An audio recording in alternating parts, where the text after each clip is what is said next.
Wanted to show you the sea level liquid mirror. This is the Russell Burgess Coastal Preserve on the coast of South Carolina. The tide is going out now. Low tide's in about 2 hours. Sun should appear in just a few minutes, and the clouds are setting up beautifully. There's my familiar bird down there on that side. I'm going to cruise over on this side and just show you real quick how this looks. With clouds all over the top of us, the diffused lighting is pretty spectacular and clearly highlighting the stationary level Earth that we live on. Of course, some people can't see that. Maybe they will one day. But for right now, I'll capture the content and show that. We'll have a 5-foot high tide later on, which will cover up all of this later on today. Right now I can see the water shooting out of the clams.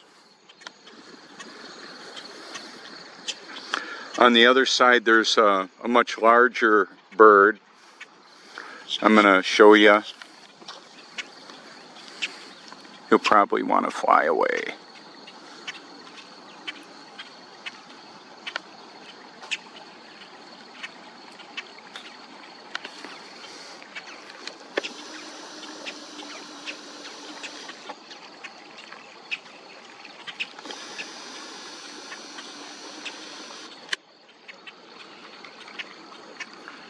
There's a whirlpool I wanted to show you. Now, on the other side, I have the whirlpool spinning both directions right next to each other. I'm zoomed in really tight with the P1000 that's riding on the top of my camera here. Or I should say, okay, so I've got an iPhone 10 on top of my P1000. Okay, I can see the whirlpool now spinning the other direction on the other side. I'm going to shoot in on this guy and just show you. I got a little too close for him, but that's okay.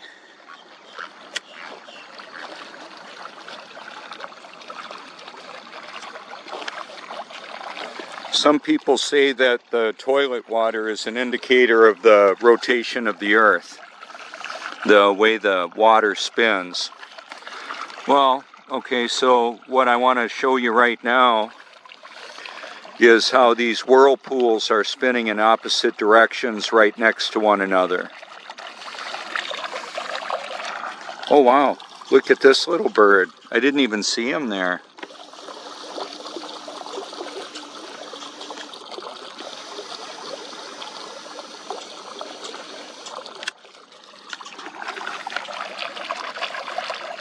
So that'll probably, I don't know if we're going to see a more pronounced rotation, but we can definitely see it spinning in an opposite direction. It has to do with the container. Clearly, visibly is a sea level liquid mirror that this is right now.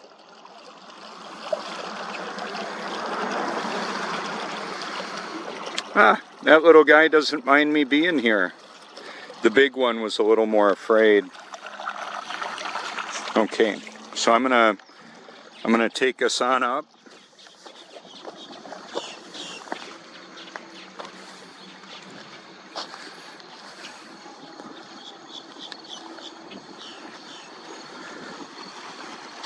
That little one is a little more skittish. So we've got aerodynamics and fluid dynamics. The consistency of all the clouds wouldn't look like that if we were truly spinning, wobbling, and gyrating as we're told. So I also hashtag stationary level Earth. because that's what it is. There would be no level anywhere in a world that was moving, spinning, wobbling, and gyrating.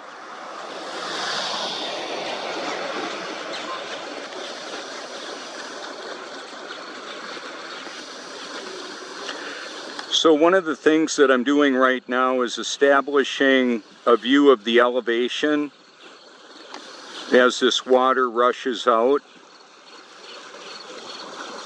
Everything will look different. All the reflections change. This is a sea level liquid mirror that will have all different reflections as the water is moving up and down, in and out. Ripples, no ripples because of aerodynamics. Some of the people that like my work watch it because they want to know how to capture photography and videography, and there's so much more there.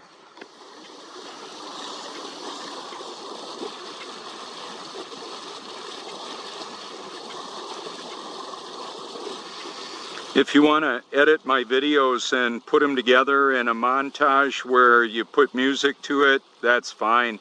I would just appreciate it if you would hashtag my name in it. I'm the #1 hashtag Robert Forsch in the world, as far as I know. That's what I was told by Alex from the Dominican Republic, who saw me in his first Flat Earth video ever. He's been questioning his reality for about a year. He had a brilliant question. I told him I was going to mention it in one of my videos. He said, where did they, for the moon landing hoax, where did they have all the fuel to get back to the Earth? Think about it. How about that? Hey, good morning. So that's one of the things that I wondered a long time ago when I was a child, building spaceships out of cardboard and aluminum foil, kind of like NASA did, adding curtain rods and all that, duct tape or whatever they used. It was ridiculous when we look at it. But what I had wondered, if we needed a rocket to go up into space, a rocket with boosters and all of that, how in the world do they claim we were able to just come on back down? Well, they lost all the telemetry data. That's suspect. Did they record over it? The story is so absurd. I worked at a boys ranch in Wisconsin called Rawhide Boys Ranch. And there would be guys that would be arguing and lying because they both had contradictory stories. They can't both be true. We see that in the world today. When you've got contradictory stories or explanations, they can't both be true. So that's what I found out, was that, of course, NASA is deceptive. And so they'll have, they'll show rockets taking off of launch pads, sometimes blowing people up, supposedly. Sometimes maybe they do. For gosh sakes, they sure could. The government is into mind control as well. MK Ultra, it's all declassified. You can look it up. I've got documentaries that cover all this stuff on my channel.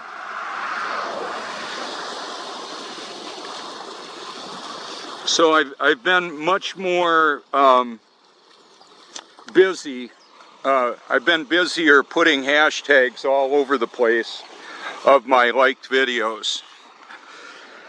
So now I'm going to zoom in on the sun from this vantage point.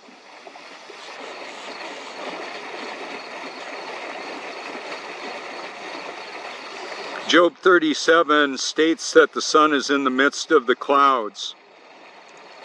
I've got many occurrences of that appearance.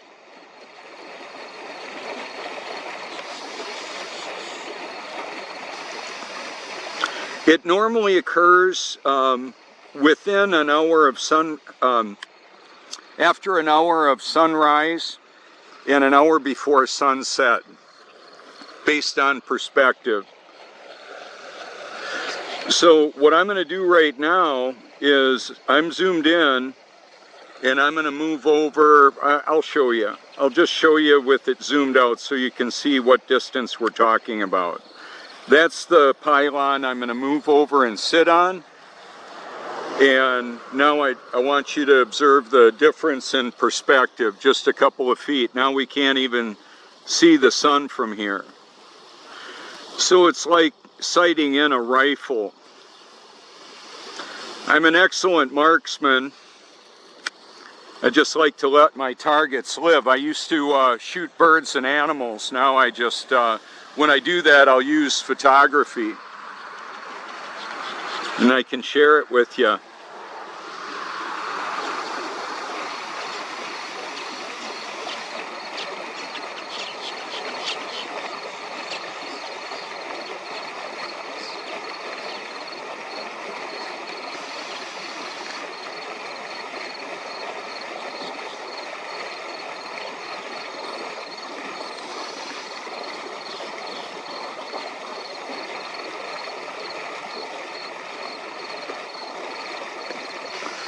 So there's a gentle breeze coming out of the northeast at about 3 miles an hour, which is where I'm looking at right now in the middle of the view. When the tide is coming in, I've got two massive whirlpools that you can see. The thumbnail is this view right in the middle there that you're looking at, only there's whirlpools and they're going the water is coming in.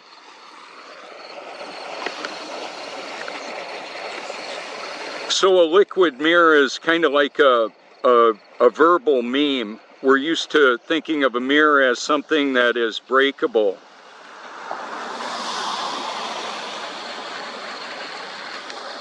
I like to do that with words. Somebody will say the earth is around, like a pancake, like a clock, like a compass, like a plate, like a frisbee. Not like a tennis ball, soccer ball. They're lying about all this. So we've got a tapestry of lighting based on the perspective of the sun in the midst of the clouds, and the sun and the stars and clouds and all that. The moon move above a stationary earth. That's just the reality of it. All the lighting over here is changing because of the sun, of course. Now we've got a little bit better view of the rotation there. If I try walking down that gravel, I'll end up in the water. I have to go over here.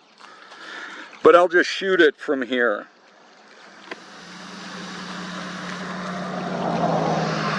Clearly the whirlpools are going in opposite directions right next to one another. Clearly the water is flat and level. How about that? Whether you like it or not. How about that? I get a lot of intellectual people that think they're so friggin' smart. They don't even know how much a gallon of water weighs. How much does a gallon of water weigh? Well, it depends on the temperature because that drives the whole hydrologic cycle. That variant changes volume and density of a given amount of water. I use a gallon because, well, it's easy to work with.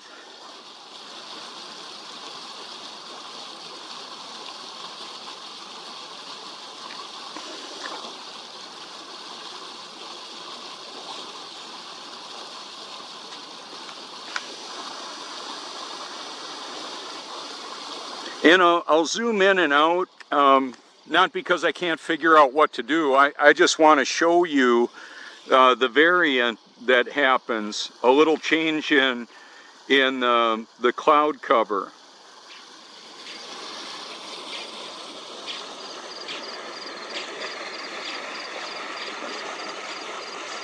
So if you like what you're looking at on the live broadcast and you want to see more detail, well, you'll get a whole lot more detail with the the P1000 recording. Now I'm back where I started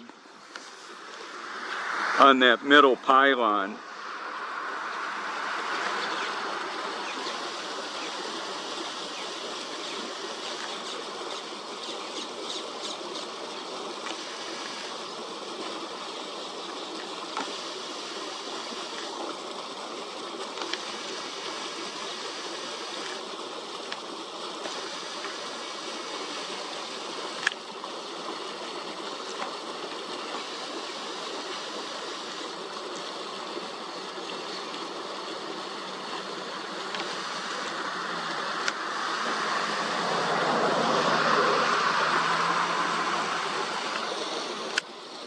Now, right up in the middle of the view, that will show up, that a pontoon or the kayak transporter.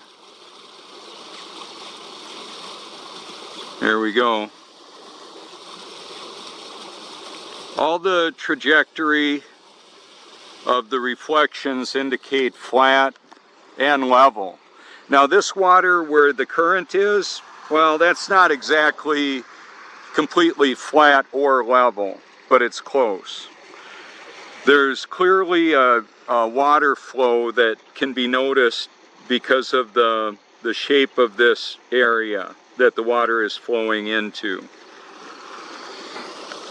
Fluid dynamics, hydrodynamics. A gallon of water weighs between 7 and 8 pounds depending on temperature. When it gets cold enough, it'll freeze, float on water, and you can drive semis on it.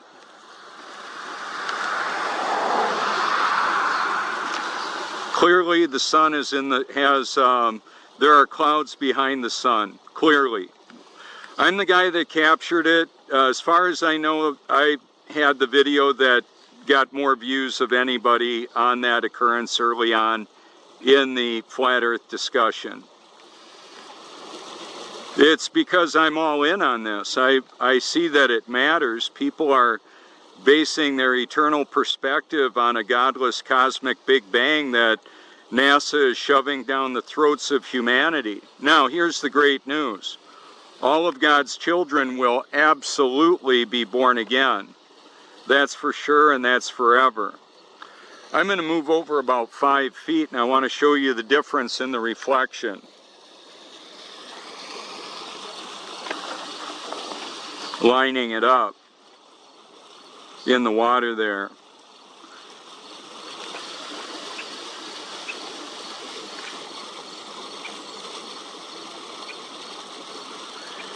So it's a light in the sky. Joshua 10, God stopped the sun from moving.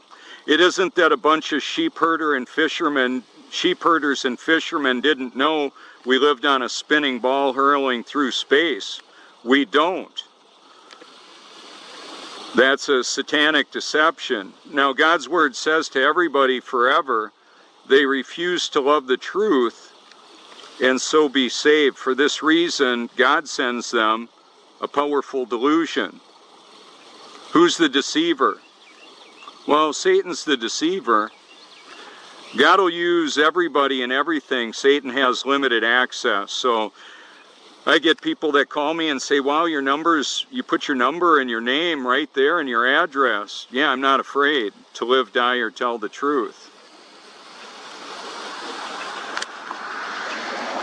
My little buddy came back. I've seen him for years.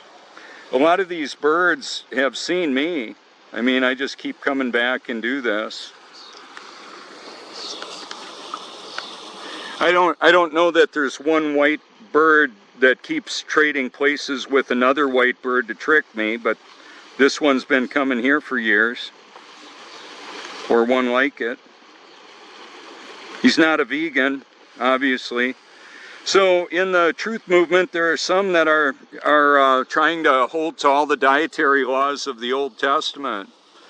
I would say, well, you might want to look at the New Testament and see that that's not really a requirement, especially for salvation. So if you've got concerns with me on my cosmology, sociology, theology, go ahead and call me. I typically don't debate on my posts. You can copy and paste a link. I'll see it. It probably will get held in the in a folder for a delay for me to review it. I might not even disagree with your information. I just, it's automatically going to be withheld for temporary. And if I choose to let it go back up there, that's cool. It doesn't mean I'm mad at you for putting it there. If you're a concave earther and you're calling me a shill and a troll for flat earth or for Satan, I'm going to have to mute you because you'd be too much work. However, my number is 1-843-504-1776. And if you want YouTube Truth Robert Forsch stickers, you can send me a self-addressed stamped envelope if you want. My address is 169 Cloverleaf Drive, Long, South Carolina 29568. That's the spelling of my name. You can go ahead and hashtag that if you want.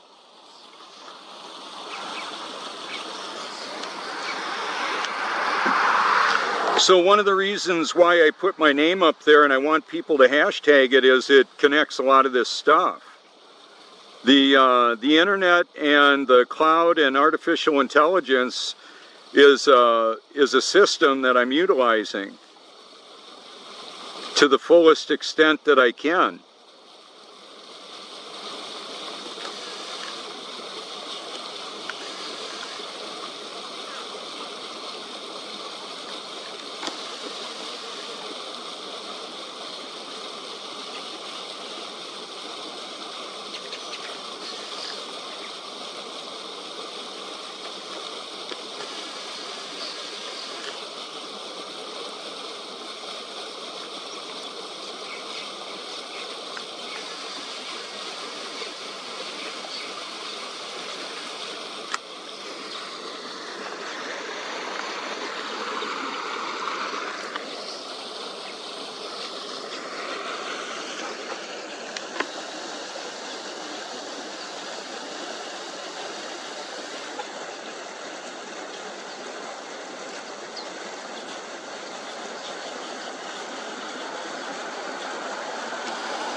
Now the whirlpool on the other side is picking up based on the height, the elevation of the water next to it.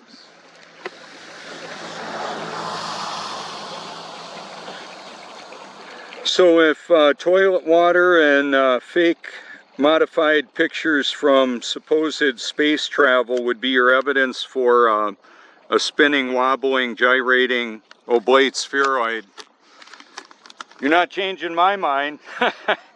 There's too much flat water, too many sea level liquid mirrors all over the face of the stationary level Earth. So I'm not going to be pushed around or intimidated by anybody or any intelligence organization. Like I told one of the callers that called me, he said, aren't you afraid somebody could just come over to your house? They said they've got to have, they've got to have God's permission to do anything to me. It might get pretty interesting for them. So God is sovereign, meaning He's in charge of everything.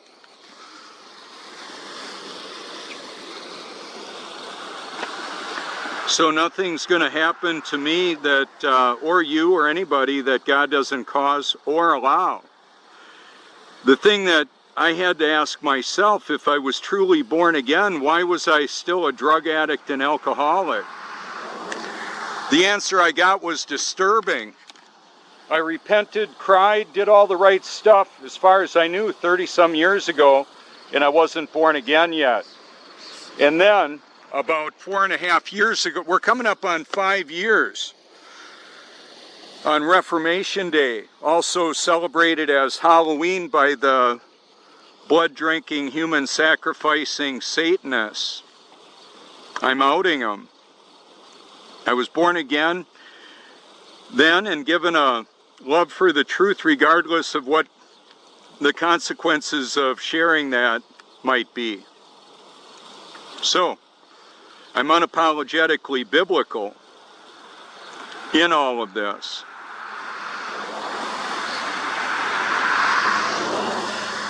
So what will it profit a man if he gain the whole world and lose his soul? Or what can a man give in exchange for his soul? Priceless.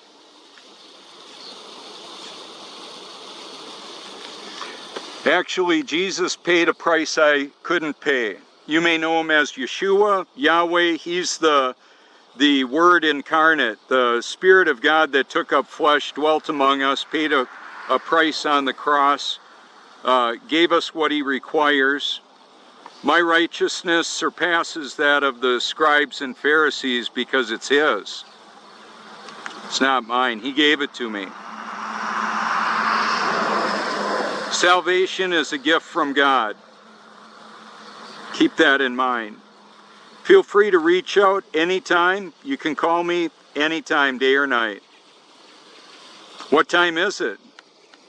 Well, 3 people per second no longer have their human experience. We're all eternal beings having a temporary human experience. There's a veritable kaleidoscope of conspiracies that are a reflection of distortion. Look through a kaleidoscope. Imagine that 2 children stealing a bicycle is a conspiracy. What is it when artificial intelligence hijacks the cybernetic collective consciousness of humanity?